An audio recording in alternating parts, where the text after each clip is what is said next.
Falando agora então da parte do sistema 3G, que continuou, claro, com voz e dados, né? E aí a gente já tem alguns outros padrões que aparecem, né? Então teria o MTS, né?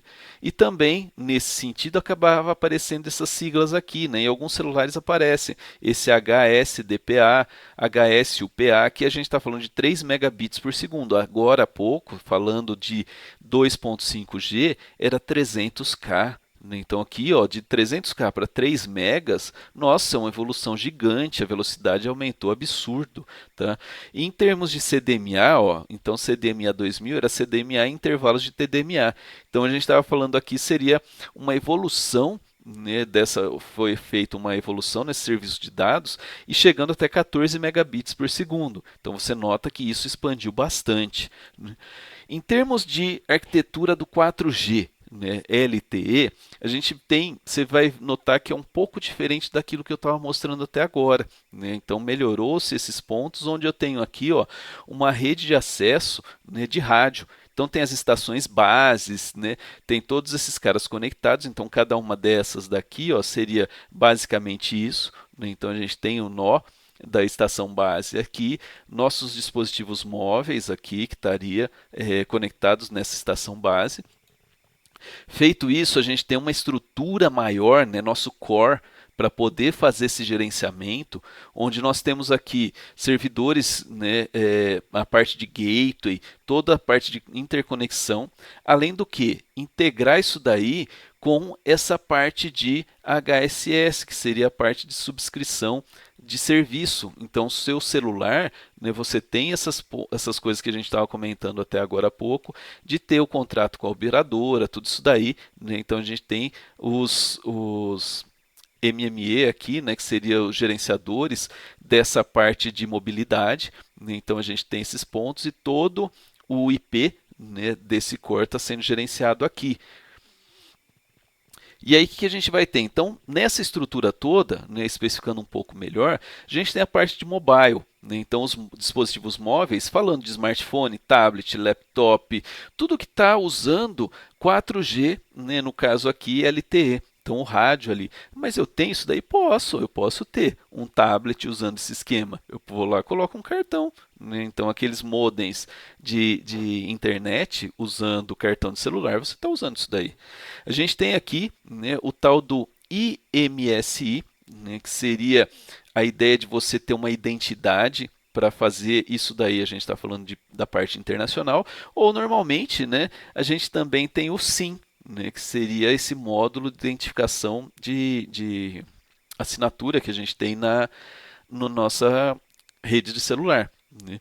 E aí a gente tem essa ideia do LTE aqui, né? E muitas vezes aqui aparece esse UE, né? Que seria o equipamento do nosso usuário. Então, às vezes, ao invés de dispositivo mobile, né? Ou dispositivo móvel, aparece como equipamento do usuário aqui, nosso UE. Então, tem essa mudança ali. Além disso, a gente tem nossa estação base, né? Então, a gente tem aqui essa ponta aqui da nossa rede, né? Que a gente está trabalhando na borda, que ele vai estar fazendo o quê? Né? Essa parte desse gerenciamento de cobertura dentro dessa célula. Então, cada uma dessas células teria essa nossa estação base aqui para poder fazer isso daí. Né? Então, ele vai fazer o quê? Ele usa dispositivos para fazer autenticação, né, com outros elementos, por isso que ele está interconectado ali. Né? Basicamente, a ideia da estação base é como se fosse um AP. Né, aquele nosso AP de Wi-Fi que a gente vai ter ali, né, que ele vai controlar, ter as regras de mobilidade, coordenar e otimizar o uso do sinal da estação de rádio, né?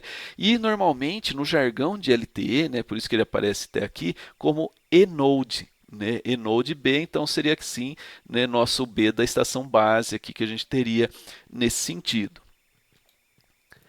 Além disso, a gente tem aqui a parte do serviço de assinatura, né, que a gente tem lá. Então, ele vai armazenar informações sobre o dispositivo móvel. Né? Então, em qual dessas redes ele vai estar, né, conectados, como é que ele está isso daí, e trabalha com esse cara aqui que é o MME, né, como eu tinha falado, para fazer a autenticação ali dos nossos dispositivos, desse pessoal que está acessando, usando essa assinatura.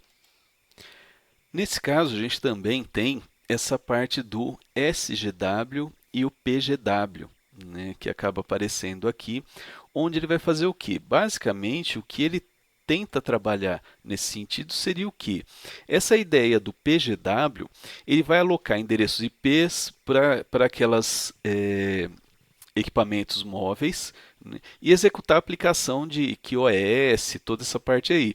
Como um ponto final do túnel, ele também executa o encapsulamento de datagrama para encaminhar, né, um datagrama do dispositivo móvel, lá daquele mobile device lá do nosso UE, né, ou para ele ou dele. Né? Já o SGW é um ponto de ancoragem da mobilidade de dados. Né? Então, todo o tráfego do UE vai passar por esse SGW. Então, você nota que a estrutura dele, né, então está vindo aqui, todos os enodes B, né, se conectam nesses SGWs aqui, que estão dentro da rede de telefonia, né, que a gente está pagando ali. Então ele tem esse plano de dados da mobilidade, então todo o tráfego vai passar por ele.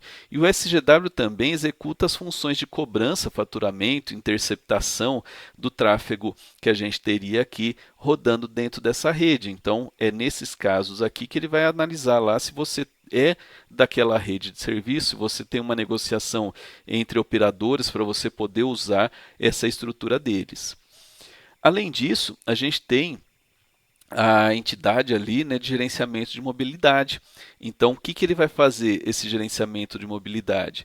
Ele vai ver toda essa parte, né, se ele está sendo, o dispositivo se está autenticado, né, autenticação dos dispositivos, nesse caso aqui, né, o dispositivo para rede, rede para dispositivo, e coordenar essa mobilidade desses carinhas que estão, desses UEs que estariam entre redes. Então, a mobilidade, o gerenciamento do dispositivo móvel, né, para ver isso daí entre as células que ele está sendo feito, ver a parte da localização onde ele está, além de fazer toda a parte de tunelamento, né, até aquele PGW, como eu tinha comentado ali.